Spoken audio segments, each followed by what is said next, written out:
नमस्कार.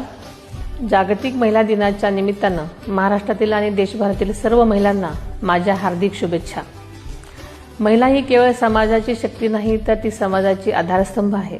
तिच्या धैर्यानं, संयमानं, प्रेमानं आणि अथक परिश्रमानं प्रत्येक घर, प्रत्येक गाव आणि संपूर्ण राष्ट्र उभं राहतं.